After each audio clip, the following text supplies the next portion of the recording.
Vous avez remarqué, il y a beaucoup de fêtes dans les dernières semaines. Premièrement, il y a eu les 8 jours de la Pâque.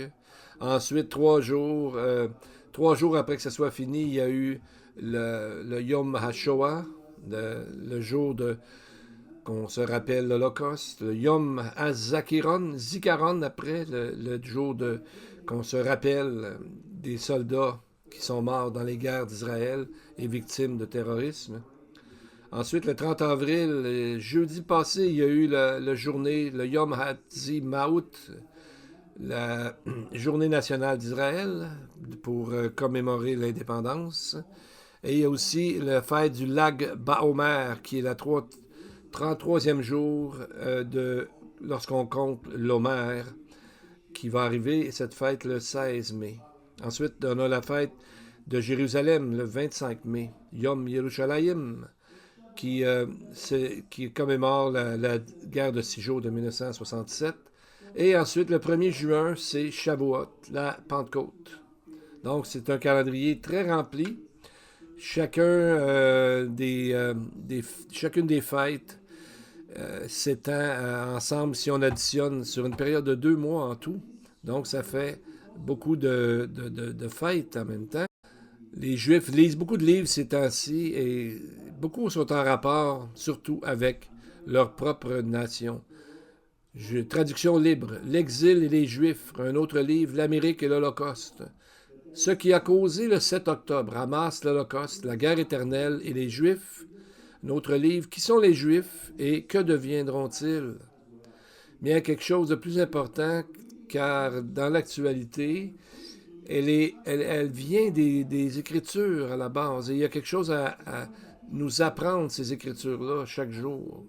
Parce que dans les Écritures hébraïques de l'Ancien Testament, Dieu a toujours rappelé à Israël de ne pas d'oublier le passé. Parce que l'histoire a tendance malheureusement à se répéter. Alors, parce que le cœur de l'homme ne change pas pour le mieux.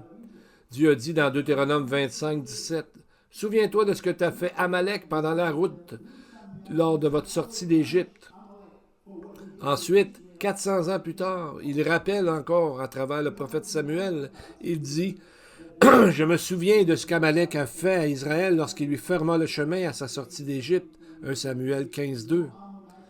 Donc, en plus, Deutéronome 23, 3, Dieu dit « L'Ammonite et le Moabite n'entreront pas dans l'assemblée de l'Éternel, même à la 10e génération et à perpétuité. » Et en plus, 750 ans plus tard, Dieu rappelle Israël de se rappeler cet événement en disant, Michée 6.5, « Mon peuple, rappelle-toi de ce que projetait Balak, roi de Moab. » Donc on voit que ces peuples, les Amalécites, les Ammonites et les Moabites, Dieu avertit que même s'ils ont perdu leur nom, leur esprit existe toujours. Et c'est pour ça que juste avant la deuxième venue de Christ, nous verrons toutes ces nations réunies contre Israël dans Psaume 83. Cet esprit n'est jamais parti. Même dans le Nouveau Testament, prend souvent des citations ou des racines dans des anciennes écritures dans l'Ancien Testament pour se rappeler les leçons du passé. Même Jésus, lorsqu'il a parlé aux 7 églises, a ajouté dans les chapitres 2 et 3, il fait référence à des gens comme Balaam et Jézabel, comme s'ils étaient encore là, parce que leur esprit est encore là contre le Seigneur. Donc on voit, c'est pour ça l'importance des prophéties bibliques. Encore et encore, les noms des nations sont, même parfois, ont presque pas changé, et on voit qu'ils sont à peu près au même endroit qu'ils étaient dans le temps. Donc, c'est presque comme gelé dans le temps. Et pour Dieu, pour nous montrer, il nous a montré beaucoup de choses d'avance. Et dans le livre de Sophonie, nous allons voir qu'il y en a beaucoup de liens que nous allons étudier. Et ma prière est que nous soyons grandement bénis par ce merveilleux livre de Sophonie.